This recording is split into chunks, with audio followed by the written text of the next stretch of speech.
All right, everyone. My name is Jonathan Madison. I just want to first thank everyone for tuning in and being on. We're going to open up with a prayer from Pastor Jim Applegate.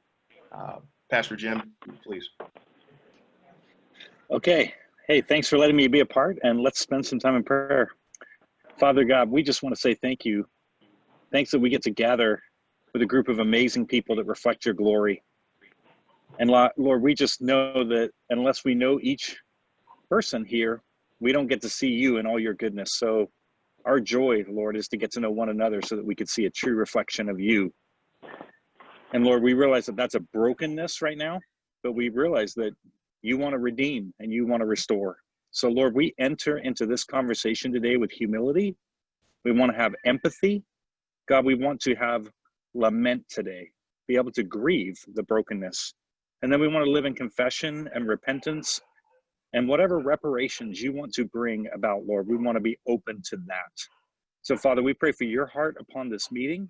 We pray for your heart towards us and great joy as a result. Lord, we know that when you call us out as a nation, as a people, as individuals, God, it's for our joy that you do this. And so we welcome that in our lives. And we pray all this in Jesus' name. Amen.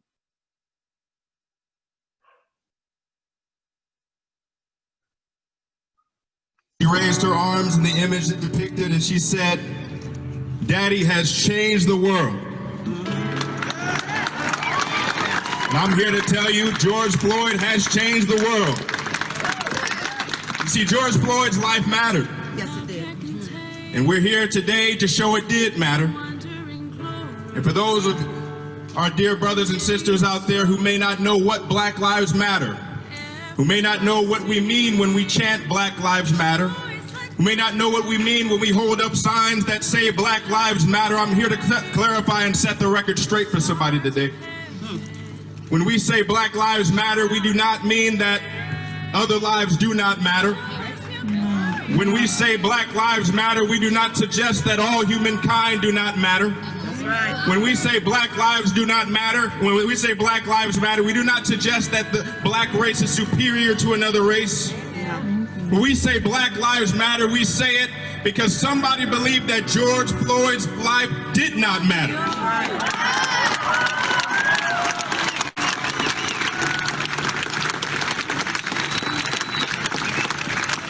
We say Black Lives Matter because someone out there believed that Freddie Gray's life did not matter. We say Black Lives Matter because someone out there believed that Emmett Till's life did not matter. We say Black Lives Matter because someone out there believed that Eric Garner's life did not matter and Tamir Rice's life did not matter. So we come here today in a peaceful demonstration to demonstrate love for all mankind with the saying that Black Lives Matter. And very briefly, I'll give you an image, a description, if you will, of how my 2-year-old black son taught me a little bit about how to uproot racism in our nation. Just a few days ago, we were out planting seeds in our garden, and I began to see him digging up at the roots. I said, "Son, you're 2 years old, step away, let me do what I'm supposed to do. I know what I'm doing." And then my wife reminded me, no, that's not how you're supposed to do it. You can't plant new seed before you uproot the roots because the roots can choke the seed.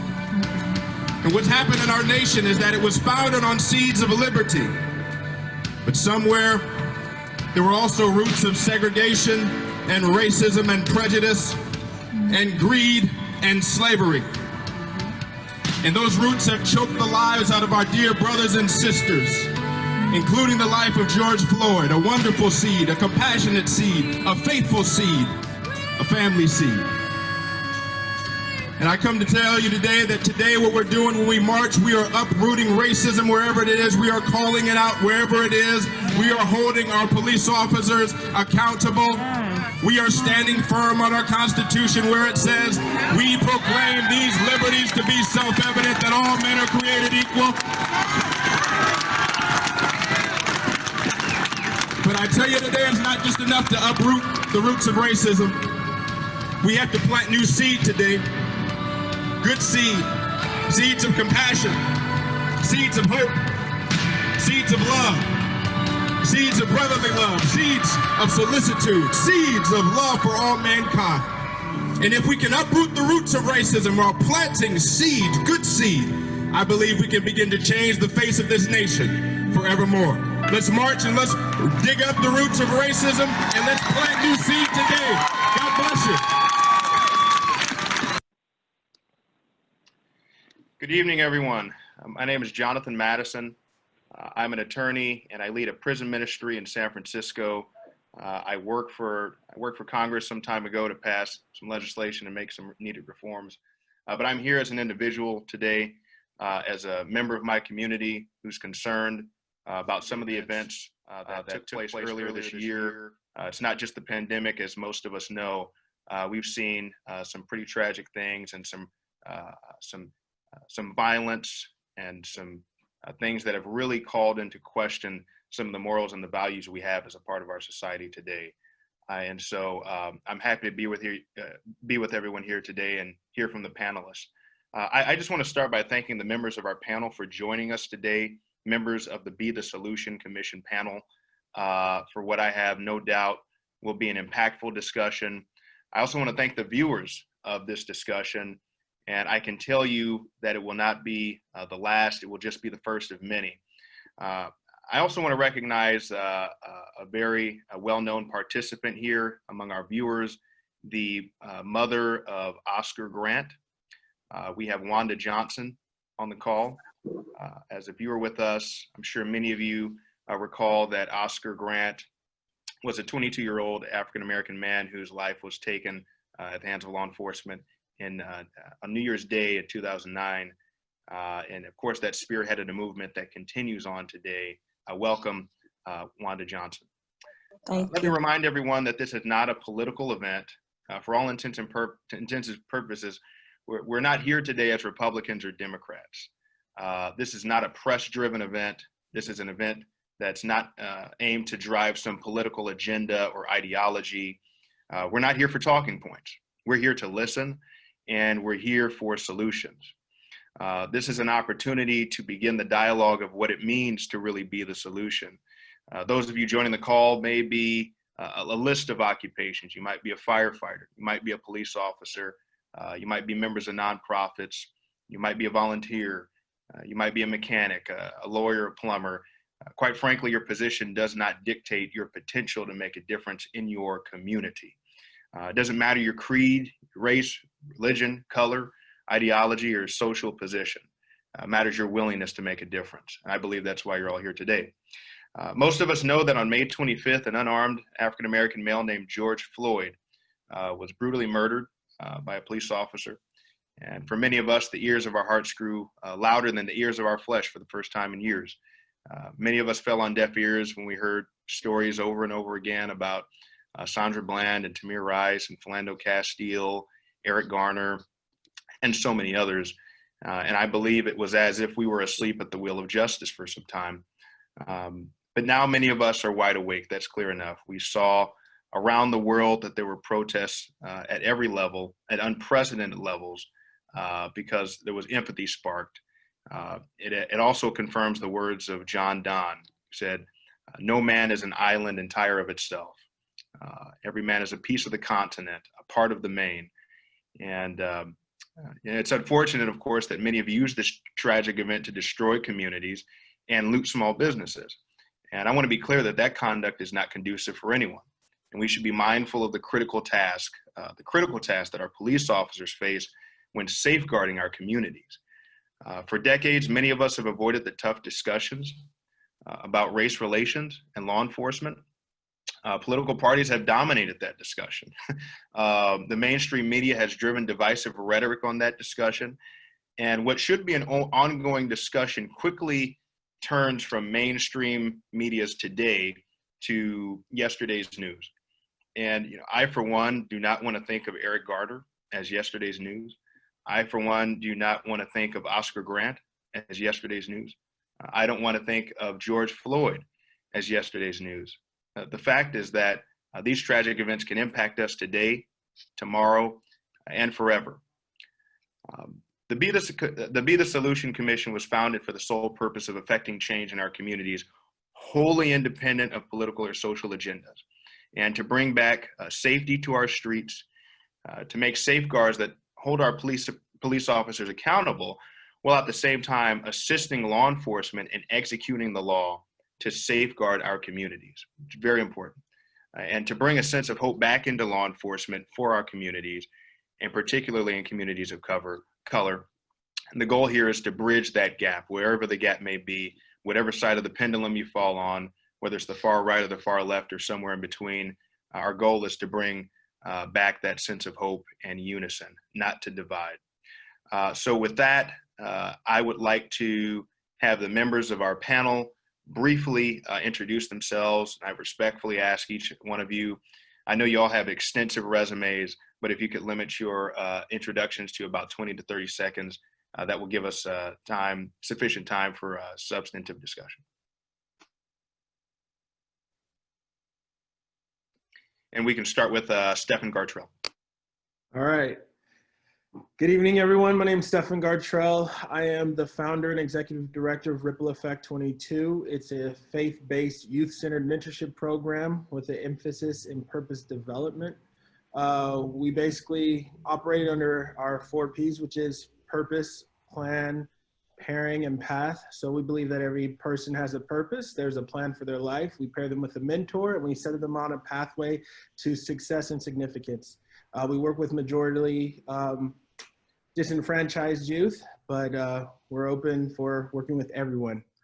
Thank you, Jonathan, for inviting me. Thank you, Stephan. Next, we have Pastor Jim Applegate.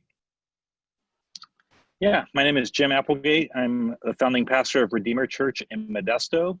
We are an Acts 29 church, part of that network, and we have a huge heart for racial diversity. And we are fellow learners and grievers, lamenters who are learning in this journey. And I'm much a listener in this journey and trying to learn and grow. Thank you, Pastor Jim. Next, we have Mr. Raymond Lozada. Yes, sir. Greetings, everyone. It's great to be here, part of such a distinguished panel. My name is Ray Lozada. I am a longstanding public servant here in Sacramento County. Just retired from the probation department as a supervisor after 26 years. Had the opportunity to work with a lot of community-based interventions, the Black Child Legacy Campaign, our day reporting centers, just working and collaboratively primarily. I'm currently the director for the Office of Safe Schools, which we are now endeavoring on reimagining school safety, looking for ways to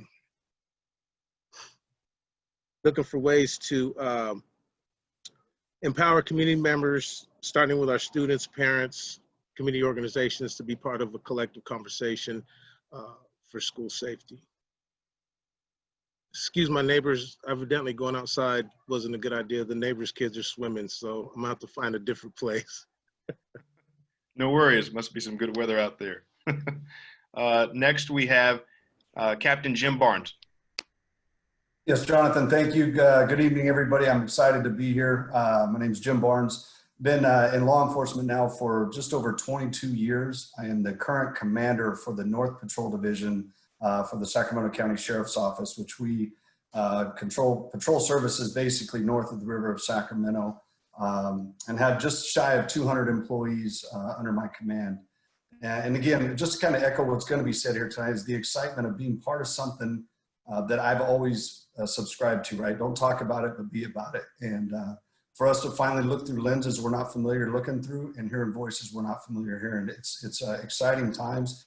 And I say it's exciting even though it's chaotic times as well, but it's exciting because I think this commission has the right base to really start fundamentally making some changes and or taking the steps to get actionable items. So again, thank you. I look forward to hearing everybody speak tonight, and thanks for letting me be a part of this great commission. Thank you, Captain Barnes. Next, we have Corey Bell. Good evening, everyone. My name is Corey Bell. I am a former Assistant District Attorney in the City and County of San Francisco as of yesterday, and I am a current Assistant United States Attorney in the Eastern District of Missouri.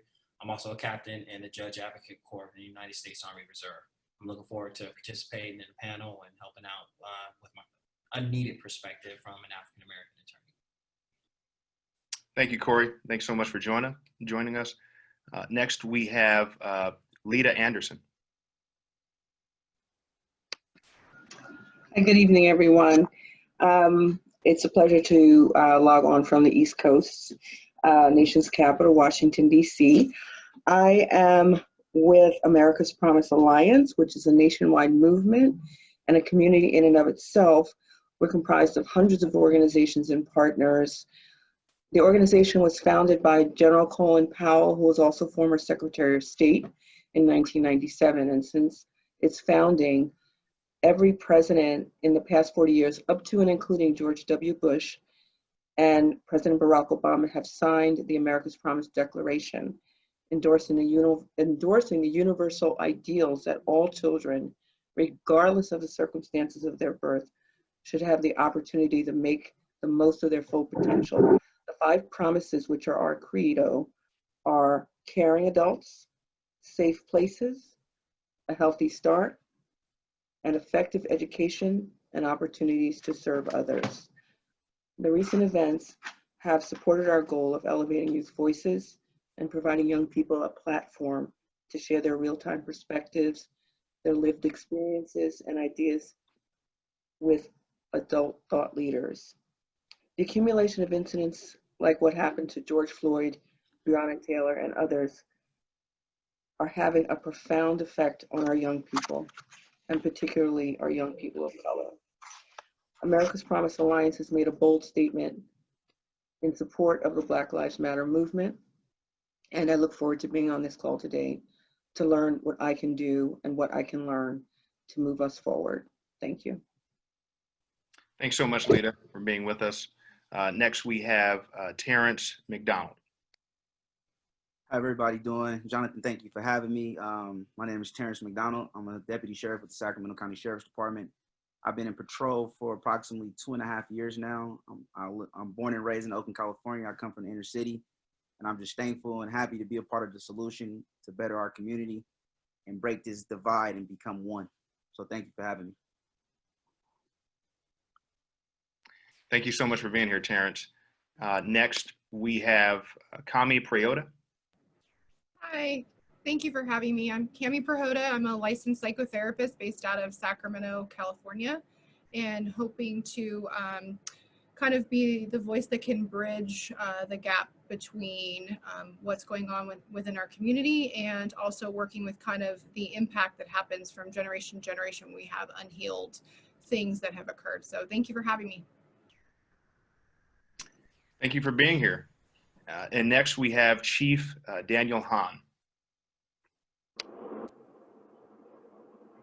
Hi, I'm Daniel Hahn. I'm police chief in Sacramento, and I've been in law enforcement for 33 years, and it's a pleasure to be here.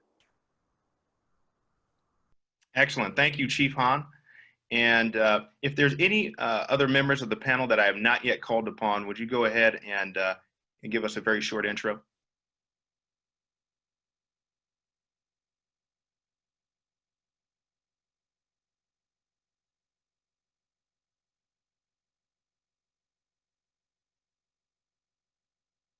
Is Paris Dye on the call?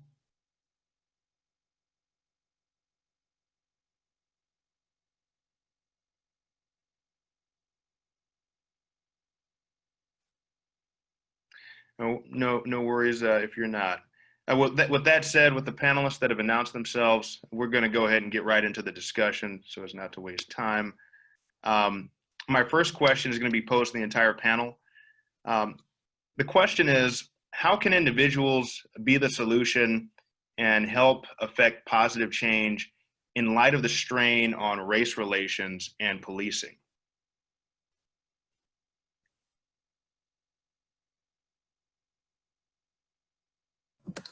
Jonathan, I'll go ahead and start with that one. This is Jim Barnes from the Sheriff's Office. I think when you talk about individuals, it's individuals coming together as human beings. For me, it's not so much as what role you have as in your occupation. There are others who may have some more influence than others, but I think when you could come together from a human standpoint for the right reasons, and being very honest with each other too, right? It's not just talking about the big overarching what's in the media. It's really getting down to the grassroots of what is really true causing the issues from the ground up, as we talked about in your video, of getting rid of those roots, right? And planting new seeds instead of just constantly throwing stuff over the top and hoping something else grows. Again, I think it's human beings coming together. When you're in the business of helping human beings for the right reasons, good things can happen. So it may be an individual question, but it's when individuals come together as human beings, great things can happen. Absolutely. Thank you, Captain Barnes. I'd love to hear a perspective from Stephen Gartrell, who is also a community activist.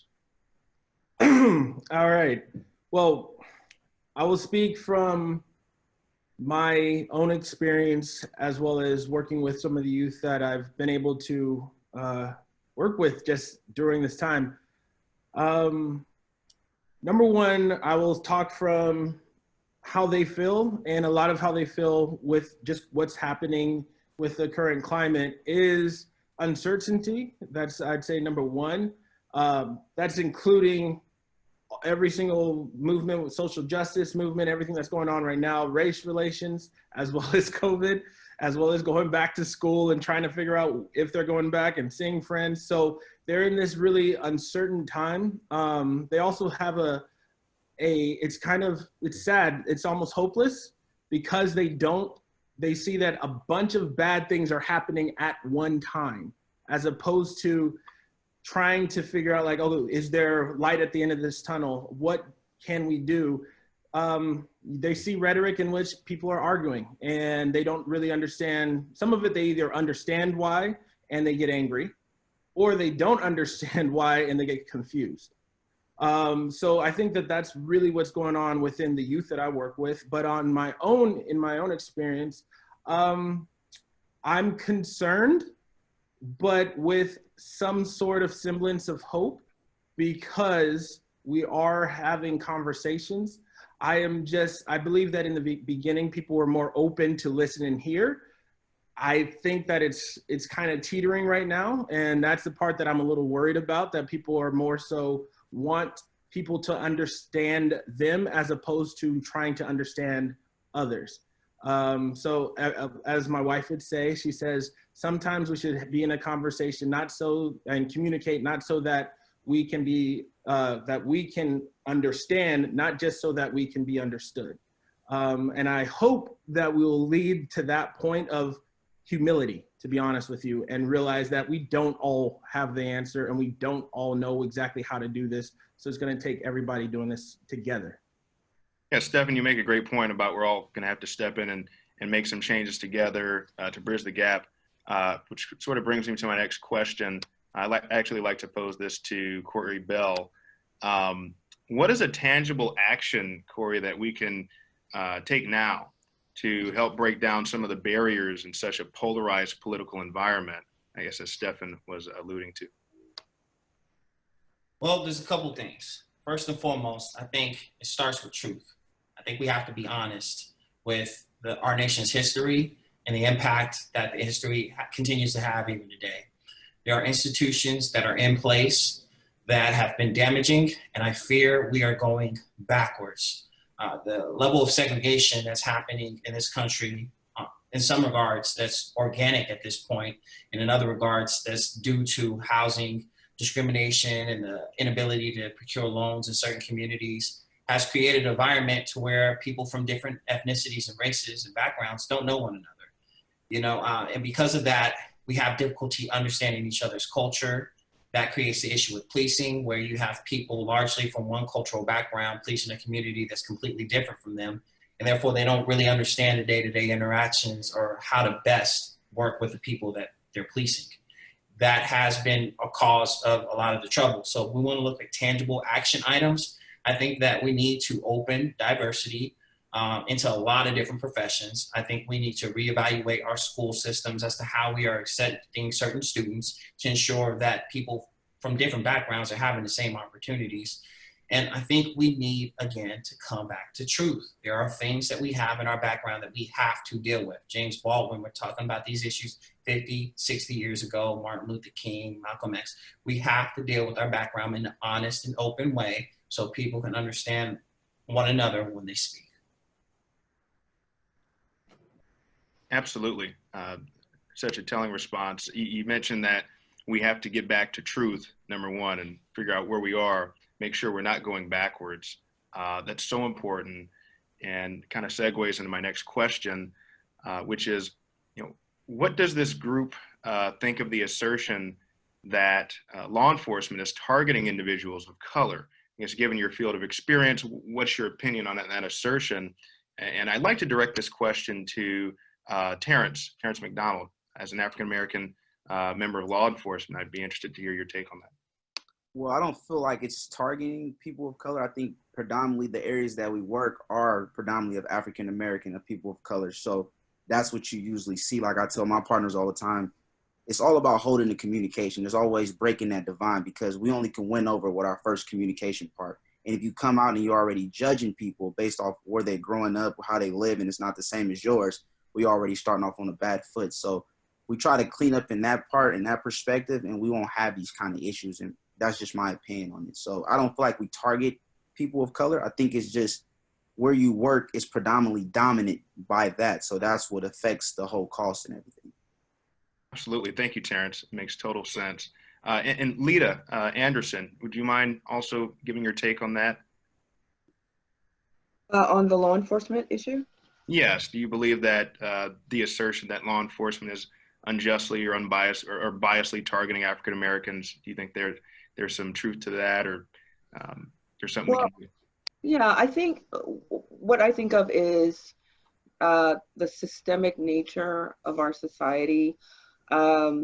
Without revealing how old I am, I remember, not that vividly, but 1968, when there were riots. My family was living in Newark, New Jersey, and it was a very volatile time.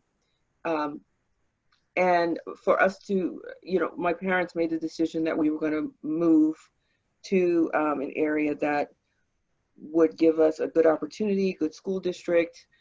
And when we were trying to have a house, to buy a home in a particular neighborhood, there was someone on the street who owned a lot of homes, and he was adamant that he was not going to live next door to people of the N-word.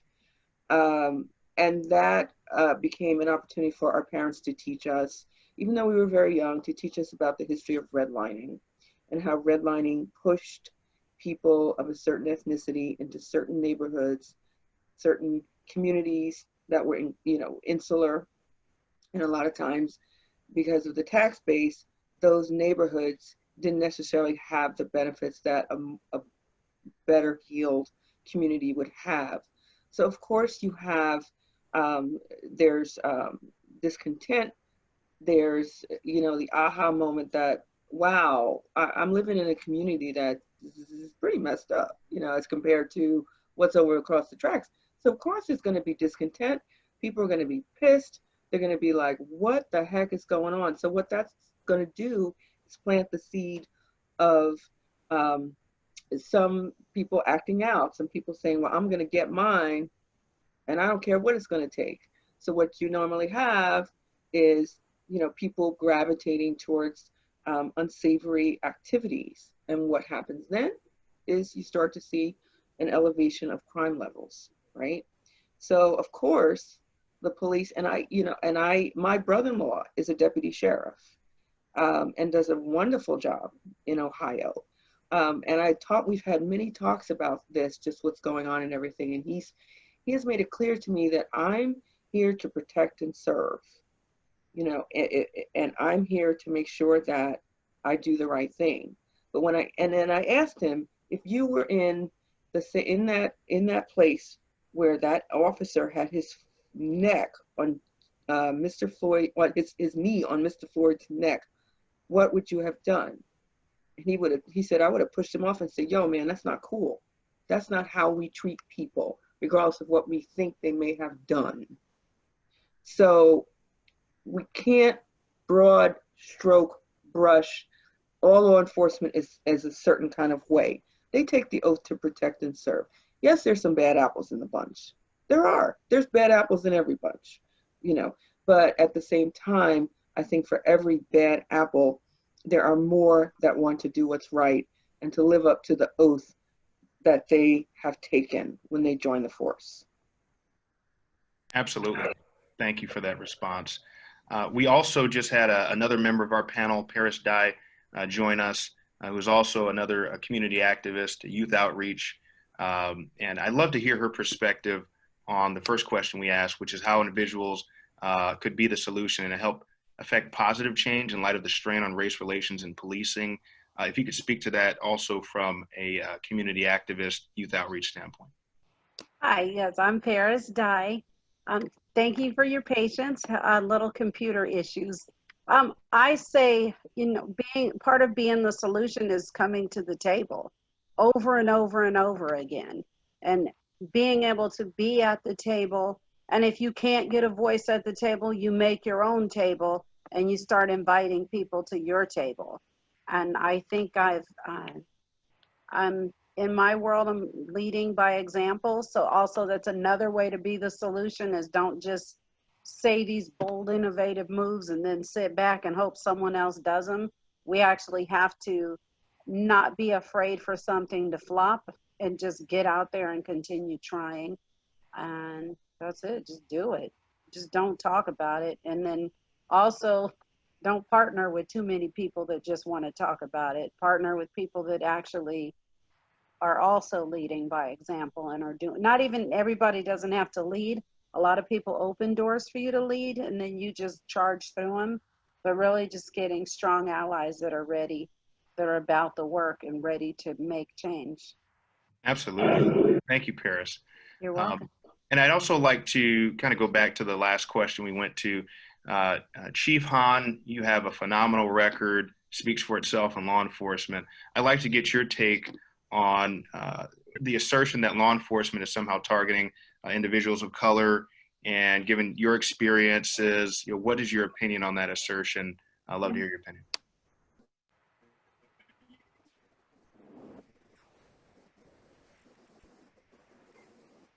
Targeting is, but in terms of bias and things, absolutely there's bias. Whatever's in our society at large is in law enforcement. So I think one of the people earlier talked about steps we can do. To your second question was teach our history, because we don't do it now. We don't teach about redlining. We don't teach about the truth about slavery, Jim Crow, Black codes, sundown, any of that. And I have a master's degree. And in terms of targeting, could there be biases and other things? Absolutely. I don't think there's a ton of it, but there's absolutely biases, because there's biases in our society, and we rarely talk about those sort of things. We can't just teach a class and then move on and never address it again. There's a misnomer in our country that if you just work hard, you can achieve anything you want. And if you know our history, that's not always the truth. And so if you believe that, when somebody hasn't achieved all that they want, what do you think about them? Probably that they're lazy or something else, when in reality, you know, my grandfather, your grandfather might not have been able to buy a house. Is there targeting or is there bias in law enforcement? Yes, there's bias in everybody, in every walk of life.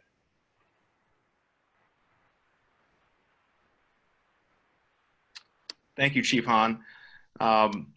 My next set of questions are also going to be sort of law enforcement geared, and then we'll shift over to some mental health and assessment questions as well. I'd like to direct this question to Captain Barnes. And I'd like to, I guess, get a perspective on why community engagement with law enforcement is important. Are there certain policies and things we can do to actually help that effort, to engage that effort? Oh, thank you, Jonathan, for that question. Yeah, you know, when you talk about community engagement, first and foremost, we've talked about it here already, is open dialogue. to be able to see people in a non-enforcement capacity. I try and talk to some of the community leaders and even community members that we talk to, is our officers will see a myriad of bad things throughout the day. They go to a call, the calls for service every year just continue to increase. A lot of the calls we shouldn't even be going to as law enforcement professionals. There should be maybe another specialty that should be going to them, but we get called and then they do a triage standpoint, but we're showing up at homes because there's a crisis going on. And very rarely do we show up and see that these officers will go through a whole day, a whole week of constant seeing not only the greatest things, but people at their worst because of crisis moments. And then they go home and sit at the dinner table and their loved ones are like, how was your day? And they don't want to talk about it, right? So I think the more that we can get out into the community to show that law enforcement is appreciated, is needed, but also having that open dialogue. And then once you're having that, build that trust, we call that public trust, then that's when the policies start to change. We started looking at things internally of calls for service on how they're coming in. For instance, we had one, it was an anonymous caller saying, black male adult in his 20s between 2 and 3 in the afternoon, walking between a property and a business, and the person wanted us to come there. And it's not that we're not there to help our community, but why are we going as law enforcement to that call when there's not an absolute need? So internally, we're looking at things of how can we really start getting more information from the call takers and or having our supervisors and managers say, we shouldn't be going to calls like that just because someone wants to remain anonymous and they just want someone out of their area. So I think that's some of the grassroots that we can look at how we're training in the academies. I know now, talking with our commander over the academies, is most of our use of force scenarios are deadly force scenarios. You watch all these videos of vehicle stops that really go bad. And how about 99% of the times I worked in patrol for over 5 years, I had great interactions. And we have to be able to psychologically, I think Cammie could speak to it better, is really train ourselves that there's a lot of good people out there as well. And so if you're always training yourselves in law enforcement of negative interactions, negative impacts, use of force, that's all you're preparing for, as Terrence alluded to earlier, when you walk in to talk to somebody. So to me, it's really getting down, talking to people, build that public trust, but seeing each other as human beings from the community as a whole. And not just be invited because you're having an event, really just sit down at the table and having informal conversations. I think those are the best ways. So thank you for that question. Thank you for the insightful response. I'd also like to direct the same question to Raymond Lozado, and from an outreach perspective, perhaps, and community activist standpoint. Yes, absolutely. Well, having worked in law enforcement through the probation department and now being in the school system, I think one of the bigger issues is these systems rely terribly on discretion. Not terribly, I mean, we have to have discretion, but what I'm saying is that when we don't make discretionary decisions on behalf of our community members consistently, we end up with bias, and our numbers and the school to prison pipeline and everything else, falls accordingly. So I think the first thing we got to do is start understanding that we got to start making better decisions and find ways for our systems to work for the people, for our community members.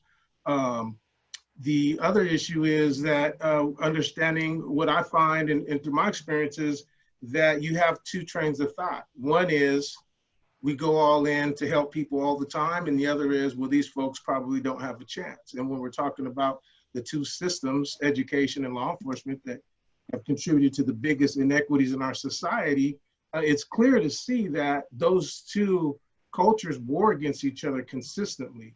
But as public servants, we have to get back to understanding that selflessness in serving, and again, finding ways through collaboration to get to really serve people in a meaningful way. And what I've learned is, being systems and government, that we have to start reinforcing and building our alliances and empowering not only our young people, but parents and the families and community organizations, and learn how to lead from behind. And by incorporating everybody in an alliance, we can quit pointing the finger at each other and kind of work in the same direction to achieve the appropriate outcomes. But right now, it's just a matter of engagement. It's about relationships. And right now, our young people are starving. To Mr. Stefan's point, you know, we have layers between us and our traditional ways of interacting. There's no after school programs. It's just about starting the school year and not even being able to go to football practice. Man, I almost get choked up thinking about that. So we have to, bottom line, we have to find different ways to meet the emotional needs of our young people. And I think we really have to start with working with to empower parents, because they're the ones that are closest and have that proximity. And it sounds kind of crazy, but it's just good old fashioned love. We got to get back to serving with a lens and with a heart that has to do with love, and get away from, you know, I would say the communities that deal with the most policing. You know, obviously it has to do with socioeconomics and poverty. And I'll just say it, you know, I worked in the gang unit, and a lot of times it's just the easiest area to police. You want to go find a gun, go find a dope. It's easy to get in the neighborhood because we know that there's a prevalence of that going on. And so, you know, I think we have to start really getting into where we understand our systems, finding ways to make discretionary decisions more consistently in a way that works for people, and we can have a more immediate opportunity to impact change, making room for the redemptive value of our community members, understanding that they can always be better tomorrow, regardless of the mistakes they made in the past. Well, that's powerful. You said making room for the redemptive power in our society. I mean, I think a big part of that falls into emotional health, spiritual health, being well-rounded, which sort of brings me to my next question for Ms. Prioda. You know, one of the things that we've heard a little too less about, in my opinion, you know, following the death of George Floyd and all these things, events that are happening, is, you know, how does spiritual, mental, emotional health play into community policing, engagement with the communities, and you being a psychologist and talking with law enforcement one-on-one? What is your experience in that? What is your take on how we can actually alleviate some of those tensions? Well, I think, thank you for the question. There's a lot of layers that are there. And I know we don't have a ton of time, but really, to me, we boil it back to that there's a lack of safety feeling, I believe, on both sides. And as human beings, when we don't feel safe, we're less likely to lean into engagement. And so if we can, at the core spot of everything, kind of go to that place of seeing each other all across the board as human beings, which I realize it's a very simplistic answer, but really when we see somebody like us, meaning like another human being, and we engage with them then in a positive way, that's how we start to kind of undo some of those things. But I think we're dealing with this very bottom of the rung kind of thing, which is there's a lack of feeling of safety on all sides. And so we have to have panels like this where we create a safe environment for healthy dialogue from all perspectives. And when we can do that, then we're trying to kind of reset some of what's going on. People feel like it's a safe environment to communicate their concerns and their needs and their wants and their desires. And again, creating that kind of positive engagement. But I really believe it all breaks down to recognizing each other as human beings and realizing that we're all kind of the same from the perspective of that when we're afraid, we can all understand the word fear. So I think it's on all sides of the coin of this one. Absolutely. Thank you for that answer. And along that, I guess more into the lines of spiritual health, I'd like to ask Pastor Jim to kind of weigh in. How can a group like Be the Solution actually impact a community, whether it's a spiritual community, whether it's not a spiritual community? How can we be helpful? How can we heal communities? Yeah, I love Cammie's response, because I think that safety, you know, what the gospel does for us is makes us understand that we are safe before God so that we can have discussions and be open and live in confession. And when you know you're safe and you can live in confession, then you can find healing. And so I think that's the key thing. Like you know, we're a predominantly white church that is trying to change that. And I have some predominantly African-American churches within a mile of me. And we have been working to meet together regularly. So we meet together every Wednesday at 3 o'clock, the 3 pastors of each of those churches, myself and the 2 other guys. And we are just creating a safe environment. And I love it because they are a bridge for me into their community. They are a bridge. I'm a bridge for them into my community. and we're having these safe discussions. And I think the more that churches can do that, to set up a place where it's not blaming, it's not shaming, it's not guilting, but creates safety, then healing can start to occur. But we have to know that healing comes out of confession, and I think that's the step that most white churches will miss, is lament and confession. And so I think that's an important part of this equation. If white churches are not willing to admit that there is actually a problem, we're not going anywhere. And it's the same way in our relationship with God. We're not willing to admit there's a problem between us and God, then we're not going to reconcile the relationship between us and him. Absolutely. Thank you for that response. We also have another panelist, Tony Herrera, on the line. Tony, I'd like to get your quick perspective on what community policing is for people who may not know, and how it could be used for renewal and communities of color, and maybe even as a multi-layer, how, the BTS, the Be the Solution Commission can actually help in that effort. Well, I think just putting the word out there with, by the way, I'm Tony Herrera. I work for Sac County Sheriff's Department as a deputy. Been a cop for 15 years. So the community with BTS Commission, the community can work together to kind of get each other's perspectives, because a lot of the times, a lot of us with the community, people who have never had contact with law enforcement, they just go by of what they know or what they hear. So one of the other purposes is for us to kind of get together with other people in the community and to give perspective. For me, like Captain Barnes said, to look through other people's lenses, to see how the community feels from living in their neighborhoods, and to seeing what we deal with as law enforcement officers. So that way we can have more of a mutual understanding. And I think that's huge too, especially with the children in the community. This younger kids growing up in kind of what they hear in the news and the media every day, kind of gives them a bad perspective.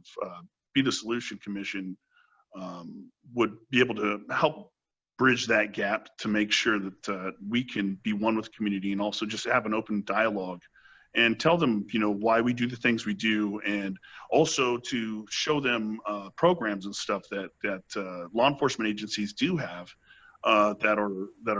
There's plenty of youth diversion programs. There's sports. There's Scared Straight programs. There's just a bunch of myriad of things. Shop with a Cop. There's Coffee with a Cop. Just things to actually get rid of that old thought of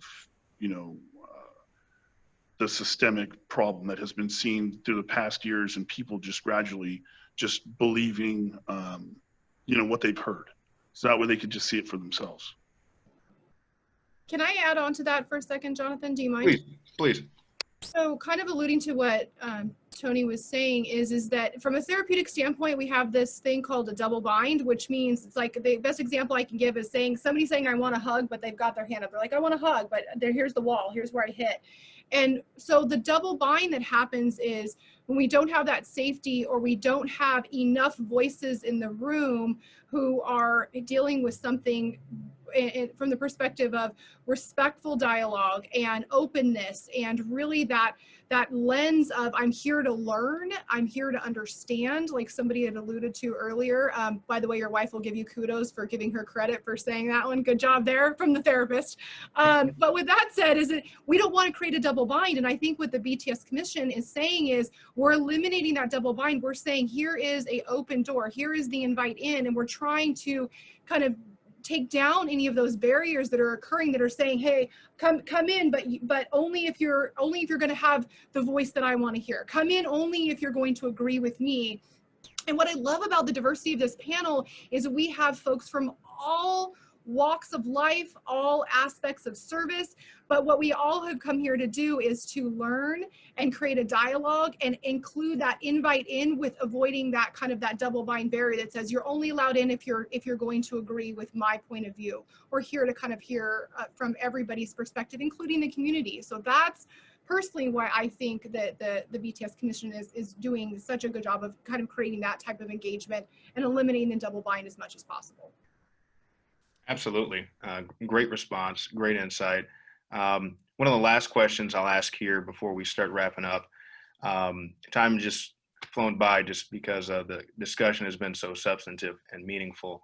A lot of people are saying what's happening right now, or what's going on right now in terms of policy, is just not working with regard to community policing, race relations, and whatnot. I'd like to hear and open this up for any member of the panel to respond to. Yeah, perhaps if you haven't had a response, I think everyone has responded so far. But what actual changes and steps is Be the Solution Commission prepared to make, willing to make? What do we all think this is going to boil down to in terms of making real and lasting, effective change?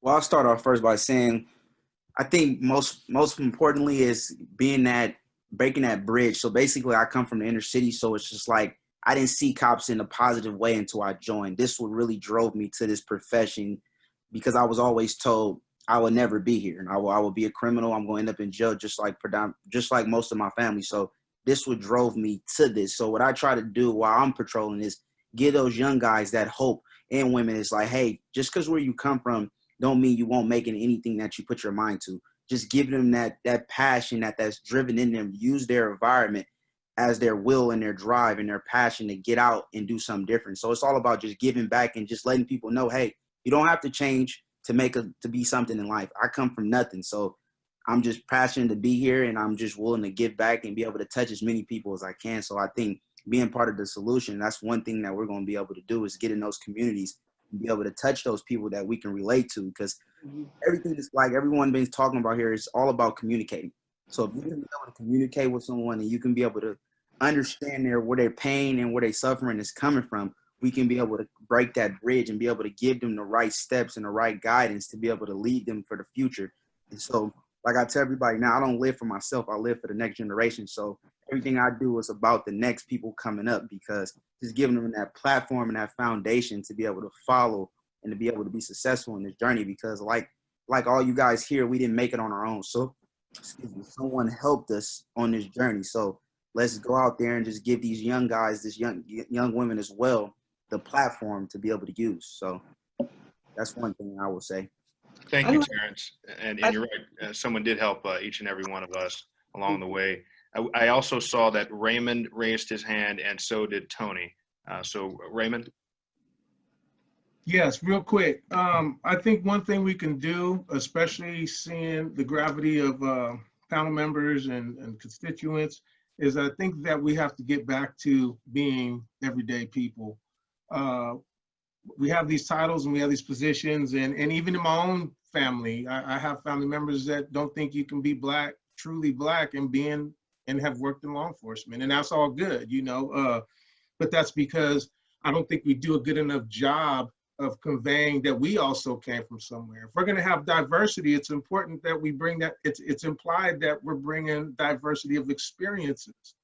And I learned, you know, through Steve Hahn and Captain Barnes about, you know, being true to your story and your journey, as to that's what we bring to the table.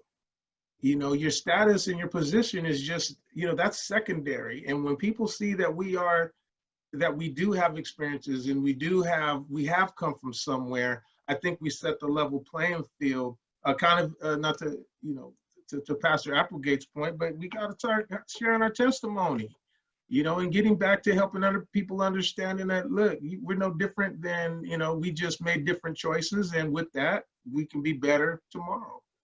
So I think that's the number one step, you know, to not get drawn back by what faces and what titles are on here. If we're going to attract people, we got to attract them based on our diversity of experiences.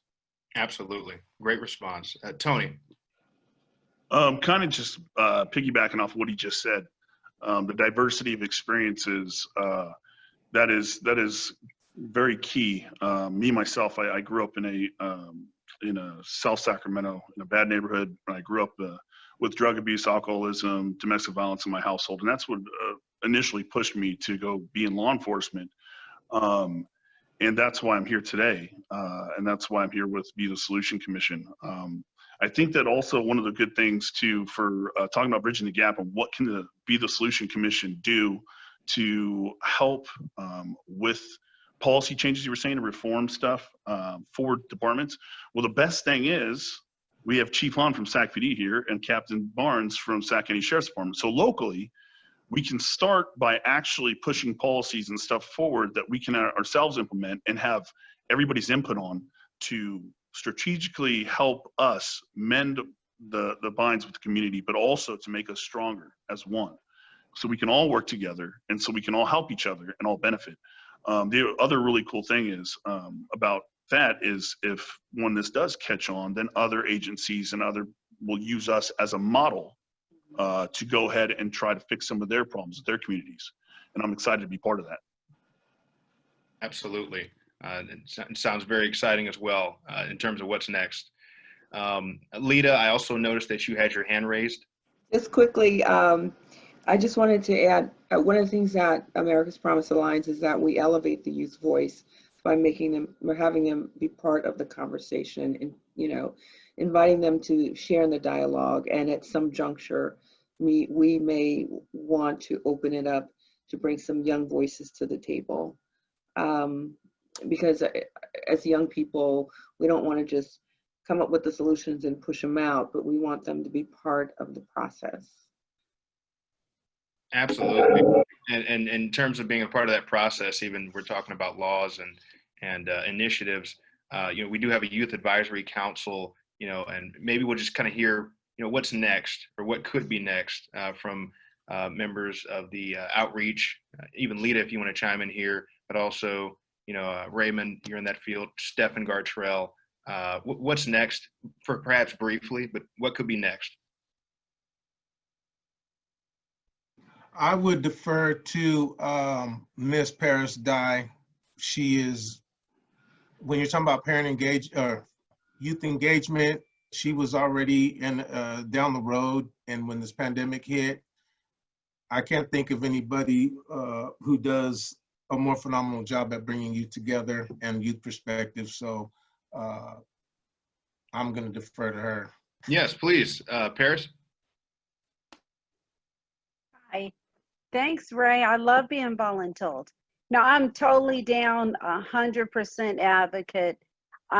Not just bringing them to the table, but being ready as a solution provider with whatever they suggest, making that happen. If it's something, even sometimes not all of their ideas may sound great to us, but then when you roll them out, they actually come into fruition as something amazing that actually works. I've worked with Ray, with Chief, with Captain Barnes, Dr. Clavos on the call, and we've been working for about, I think, 3-4 years now, developing a youth council. And we have one that's virtual, and we put it out there for the students and teenagers to come and give us suggestions. We have Adriana said that she didn't know what it was like. Her group, her table said they didn't know what it was like to be a police officer. But having someone like Chief Hahn on the call or in the room at the time as an influential listener, we took 72 kids out to the police academy. And now we're over about 500, and then COVID came, but we were doing monthly trips advertising regionally for students and young people to come out and experience even helicopter rides, the force option simulator, traffic stops. So it really is for them to be a part of the solution. It's not bringing them in and then saying, thank you, have a good day. It's bringing them in as experts and treating them as such, because no one has a better lived experience than them. And then wrapping that up would be for us, our work is rooted in youth empowerment and making sure that we build a system that they don't have to dismantle when they arrive because we didn't talk to them before they got there. So just being able to pass that mantle to them. And I'm totally down with working with the youth. I can transfer all our students over that work with us to give us advice. Excellent, Paris. Glad you're with us. Also, I noticed that Chief Hahn raised his hand. Chief Hahn, do you want to weigh in? Yeah, your question was the laws and things that are happening now. Is that going to be helpful? And then what should we do? So I would say for the most part, what we're doing now and what we've been doing, no, it's not going to be helpful. No, it's not going to change anything. We're going to be in the same loop we've been in for well over 400 years. You know, things like body cameras, commissions, changing the law from reasonable to necessary, changing government structure like we're talking about here in Sacramento to a structure that other cities already have but still have the same issues, to defunding, to removing less lethal, all the things that we've been talking about for at least the last month, if not longer. None of them are going to change any of this. It's actually going to make it worse. The communities that we talk about are the ones that utilize law enforcement services the most. So they will be hurt the most. So if you talk about like Sacramento specifically, and you think of somewhere like the Fab 40s, they don't see a police officer now. So if you defund the police department or cut the police department in half, it won't change anything in the Fab 40s because they don't see a police officer now. None of those things, like historically, none of those things will change what fundamentally ails us, which is differences and race. And if you take biases and race and differences and you take officer-involved shooting, which is not what ails us, in my opinion, that's just the final straw. Everyday interactions between law enforcement and community is what is our challenge. But you take officer-involved shooting, most of them are split-second decisions. So if you change a word from necessary or from reasonable to necessary in the law, it doesn't mean we shouldn't look at laws. We should. It doesn't mean body-worn cameras aren't necessary, because I think they are. Any police department doesn't have body-worn camera is crazy right now. But it doesn't get to the heart of the issue. So if you change a word in the law and it's a split-second decision, that's not going to change anything. So we'll continue to change things, and we'll continue to see the same issues over and over and over again, because we never really are addressing what really ails us, which is even if a shooting itself doesn't have any biases related to it, the reaction to that shooting does. If you know, I have many officers that several have said to me, they believe as a white officer, if they were to walk outside of the station and end up in a shooting where the person they shot was black, they will get fired and they will be crucified, regardless of whether the shooting is justified. And the same thing in the community, that some people believe that if it's a white officer that shoots a black officer, or a black person, or even a black officer that shoots a black person, that it's automatically racist. They truly believe that. They're not doing it because they want to start something. They truly believe that. And we have to address that. We have to. We have to expand people's experiences. We have to teach history. We have to get people in connection with each other so they have a different belief system about folks in certain neighborhoods, and we have to work permanently to change neighborhoods. We can make the perfect police department and perfect sheriff's department, and our communities that are struggling the most will still be struggling the exact same way. We have to address people's neighborhoods. We have to address what ails us, and we have to address what creates struggling neighborhoods. Police department's a big part of that. We're the most visible part of government, but we have to actually address the real things that ail us, and we never do. And Mr. Madison, if I could just add on to that, because that was a very important point. So I have to be honest, my perspective as a prosecutor, I see cases come across my desk every day, and some I charge and some I don't. But I can tell you that body-worn camera, if I have the evidence on the camera that the crime alleged took place, I'm going to charge the case regardless of that person's race and ethnicity.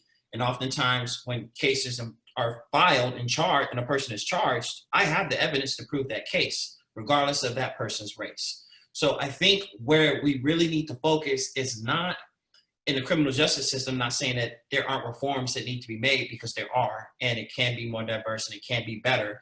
But I think that the reforms and the change needs to take place before the person's arrested. What are we doing to help this person's life? A person gets in the criminal justice system oftentimes because they did not have the same opportunities as their counterpart. A person that they could have went to school with, they could have been in 4th grade together. That person goes off to Harvard or Yale and gets a $100,000 job. And then the person that later ends up in the criminal justice system, they were best friends as a kid, is now an assistant manager at Dollar Tree, has 3 children, and has no meaningful way forward, can't pay rent, and then they end up in the criminal justice system. We have to find ways to give opportunities to that person, because if they could provide for their family, if they had meaningful work, if they had passion in what they did, more likely than not, they will not end up in a criminal justice system. So I think we need to focus our efforts there to make sure that they don't even get to the criminal justice system. Great point. Great point, Corey. I do see that Stefan is raising his hand as well. We're going to wrap up with Stefan, and then we're going to take 1 or 2 questions from the audience, then we'll wrap up. Yeah, I'll be really quick. Basically, what I think this group is going to be able to do, and that I think that we all should try our best to do, is to be able to be proactive instead of reactive. I think that that's really what it comes down to. One of the things that one of our values in our program is better opportunities lead to better choices, and better choices lead to better opportunities. So if we're able to be proactive, to be able to find those communities, to give them better opportunities, they will make better choices. Then I think I am not a police officer, I'm not in law enforcement, but I'm pretty sure that a lot of you and everybody who's in there would rather not have to put themselves in danger in certain communities. If we can help alleviate those issues, you won't be as afraid have to police those certain places. So I say, do our best to be proactive, to go out and stop the problem at the root, as opposed to wait till it gets super big and bad, and then we have biases that we start seeing every single person as the way that one terrible thing that happened. And so that's my 2 cents sometimes. No, absolutely. Being proactive as opposed to reactive. So important. Thank you, Stefan. We're going to have perhaps 1 or 2 questions from the audience, from viewers. For the panelists, if you have a specific question for a panelist, feel free to direct the panelist to the question, but 1 or 2 questions and we'll wrap up. Feel free to use the raise your hand feature on Zoom if you're going to raise your hand.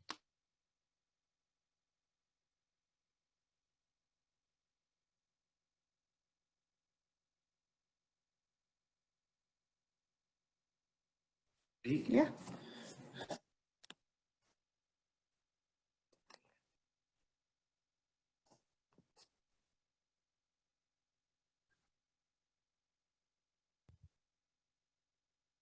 And just a reminder, the feature's on the bottom right, in case anybody is looking for that, the raise your hand feature. We have one with Kelly Evans.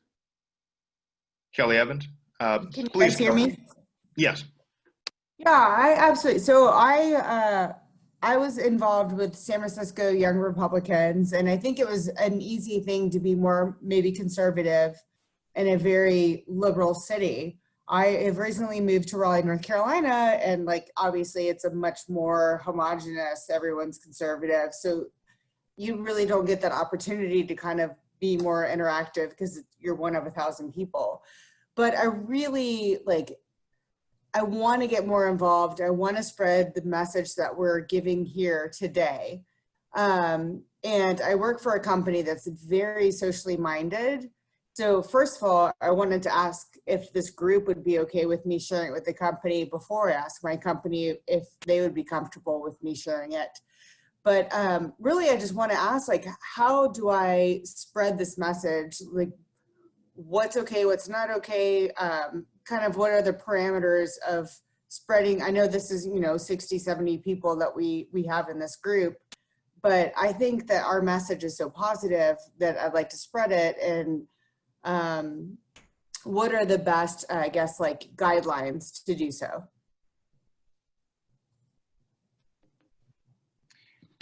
So I think that's a multifaceted question. It's a great question.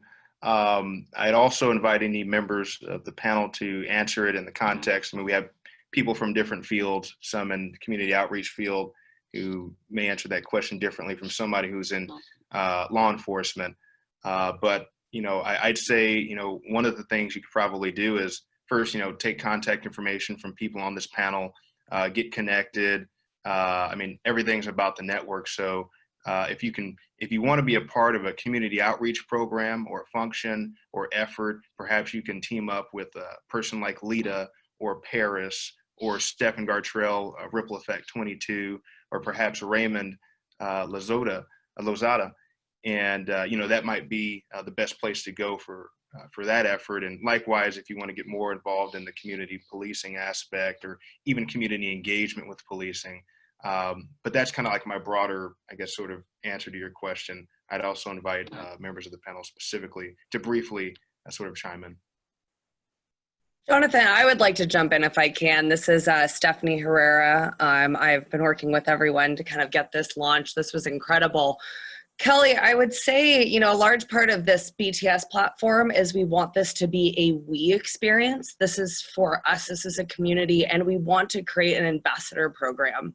And so anything that you look at, that you see, if you go on our social media, if you go on our Facebook, we're really trying to leverage artists, activism art. There's some beautiful, communication messages. We're going to start doing videos with this group. But this is something that we want to grow. So if you want to be a commission ambassador, we'll put some contact information out of this, and we can talk further on how that can happen. We want people to have their own stake in this, and that's the beauty. This is for everyone to get a piece of it if they can. Absolutely. Totally agree. Thank you for weighing in, Stephanie.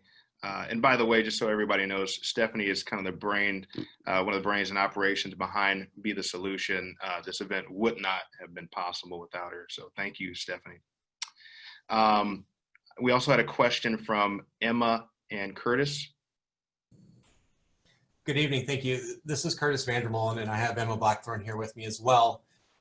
For the panel generally, we hear this great message of we want a safe space to have these conversations.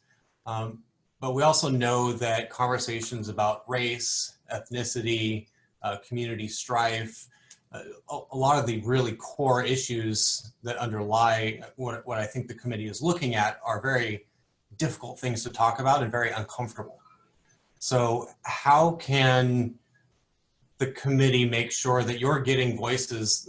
I think there are some voices missing. So how can you make sure you get all of those voices in, keep it a safe space, but still have those really uncomfortable conversations? That's a good question. I think there's always a fine balance between having a safe place while you're also inviting and welcoming everyone to the table, because you're always going to have a substantial amount of diverse views, whether they be from the far left, far right, far whatever. But I think it's more important to keep an open line of communication than it is to sort of force a safe space. And I know you didn't allude to that, but it's always going to be a tough balance, but I think what's more important is you don't want to alienate a subgroup of people just because they have different views and opinions, even if they're somehow extreme. But I personally think that just by nature of operation, if you're doing things for the right reason, if you're principled, if you're doing something for the right morale, people will kind of flock away when they know that their word isn't going to make a difference in the value you're trying to contribute to the community, if that makes sense.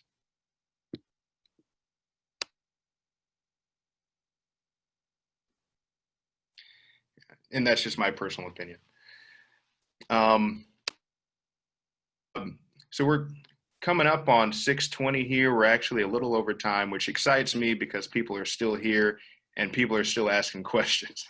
So it tells me that there's a substantial amount of engagement, and we're on our way to doing something impactful, perhaps not just at the level in Sacramento or the Bay Area, but perhaps statewide, perhaps nationwide. I have yet to find an organization wholly without any political agenda that just wants to do the right thing. So I'm happy to be a part of this. I will open up just for perhaps a minute or so, out of respect to Wanda Johnson, the mother of Oscar Grant, who's on the call. And perhaps you just want to introduce yourself, make a brief remark, but just out of respect, I wanted to acknowledge you.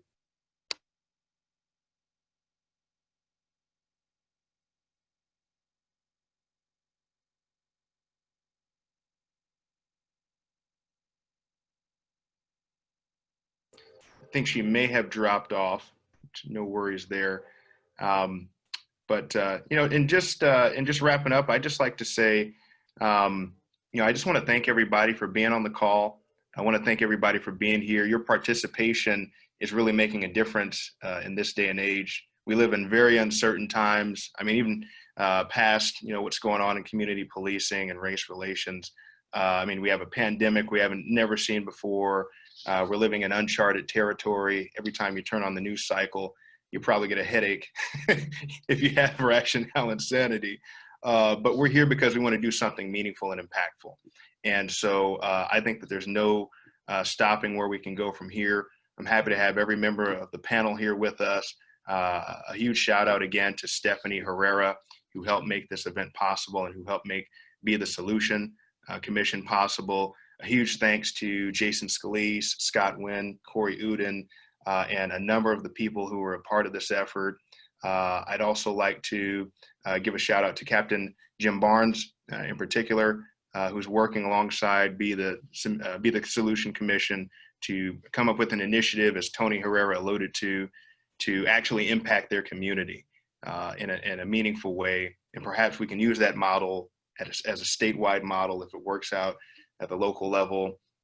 I'd like to thank Chief Hahn. I'd like to thank Stephen Gartrell, Terrence McDonald, Corey Bell, Lita Anderson, Paris Dye. I don't want to leave anybody out here, but that's the risk you make when you start listing names. Tony Herrera and everyone else for joining. Again, this will be the first of many panels. We're not just going to call it a day after this and say, oh, well, the story has changed on the news cycle, so we're going to change with it. No, we're going to continue the dialogue because these issues matter today, tomorrow, and forever. So with that said, I'd just like to thank everybody again and just have a good rest of your week and day, and we'll be in touch soon.